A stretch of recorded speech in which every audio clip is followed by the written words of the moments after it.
오늘 있었던 정치권 뒷얘기 알아보는 정치톡톡 시간입니다. 국회팀 이현재 기자와 함께하겠습니다. 어서 오십시오. 안녕하세요. 윤석열 선대위 합류설에 돌았던 김종인 전 비대위원장이 이게 웬일입니까? 국민의힘이 아닌 더불어민주당 의원의 출판 기념회에 갔습니다. 무슨 뜻일까요? 네, 김종인 전 비대위원장이 민주당에 있을 때 비서실장이 바로 박용진 의원이었습니다. 오늘 이제 그 인연으로 김 전 위원장이 이제 박용진 의원의 출판 기념회에 참석을 했습니다. 김 전 위원장에 대해 송영길 대표는 와주셔서 감사하다고 이제 환대를 했고요. 문희상 전 국회의장도 반가움을 표시를 했습니다. 이 자리에서 박 의원이 좀 의미심장한 인사말을 던졌는데요. 한번 들어보시겠습니다. 근데 제가 한 말씀 드리면 안 가셨으면 좋겠습니다. 네, 김 전 위원장이 윤 후보 주변 인사를 그 파리떼로 거론한 적이 있었잖아요. 예, 그 말을 언급하면서 이제 속내를 좀 드러냈다고 볼 수 있겠습니다. 이 정도면 상당히 대놓고 노골적으로 얘기를 한 겁니다. 김 전 위원장의 반응은 어땠나요? 네, 직접적으로 무슨 반응을 이제 했는지는 알려지지는 않았는데요. 네, 김 전 위원장은 이제 공정과 정의를 실천한 후보가 보이지 않는다고 이제 쓴소리를 내뱉었습니다. 기자들이 최근에 이제 떠오른 그 민주당 합류설에 대해서 물어보니까 쓸데없는 소리라면서 일축을 했습니다. 김종인 위원장 말씀 한번 들어보시죠. 쓸데없는 소리 하지 말고 나 가요.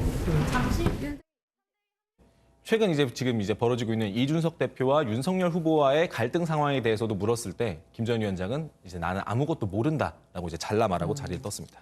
국민의힘에서는 이준석 대표가 여전히 지금 자맹 중이지 않습니까? 그런데 아마 이준석 대표가 부산을 가서 그런 것 같아요. 지난 2016년 당시 김무성 새누리당 대표의 이른바 옥새 파동을 떠올리는 분들이 많습니다. 네, 일각에서 그런 얘기가 나오고 있는데요. 네, 그 당시에 김무성 당시 새누리당 대표는 이제 친박계의 공천 압박에 이제 당무를 피해서 부산을 이제 훌쩍 떠났죠. 부산 영도구로 자신의 지역구입니다. 네, 이 대표 역시 이제 패싱 논란에 항의하면서 지금 부산을 찾았는데요. 지금은 이제 당의 정권이 아무래도 윤석열 후보에게 넘어간 만큼 이 대표가 버틸 힘이 좀 없지 않느냐 이런 지적이 나오고 있습니다. 네, 결국 이 대표가 핍박받는 모양새를 보이면서 여론전을 펼치고 있잖아요. 이제 그러다 보니까 윤 후보 측도 이 대표를 달래려는 그런 움직임을 보였습니다. 오늘 김병준 국민의힘 상임 선대위원장이 한 발언 한번 들어보시겠습니다.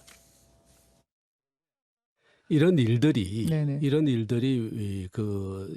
특히 그 선대위 과정에서는 자주 일어날 수 있습니다. 너무 다들 바삐 움직이고 또 그러다 보니까 이런 일이 일어나는데 네, 이 대표가 영입을 반대한 것으로 알려졌던 이수정 상임선대위원장은 이 대표의 군대 가산점에 공감한다면서 오늘 이제 이 대표의 복귀를 촉구하기도 했습니다.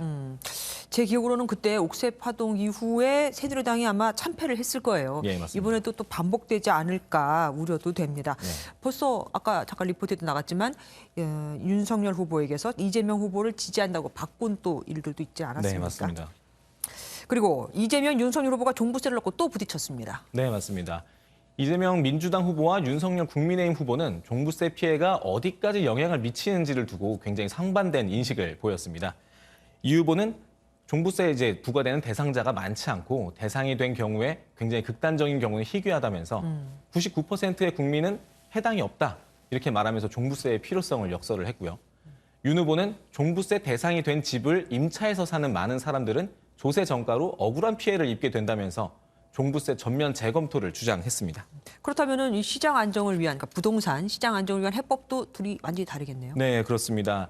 이 후보 같은 경우에는 부동산 시장 안정을 위해서 보유세는 올리는 대신에 양도세를 내려서 다주택자들이 집을 내놓게 유도하자고 주장을 했습니다.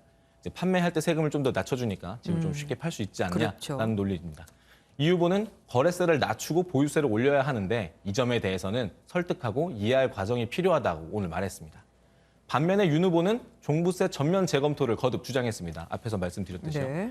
윤 후보는 대출 등 종합적인 상황을 고려한 순자산을 기준으로 종부세를 매겨야 한다면서 세밀한 정책이 필요하다고 현 종부세 정책을 비판하기도 했습니다. 어쨌든 두 사람 다 현재는 아니다. 고쳐야 한다는 데는 동의를 하고 있는 거네요. 지금까지 이현재 기자와 함께했습니다. 고맙습니다.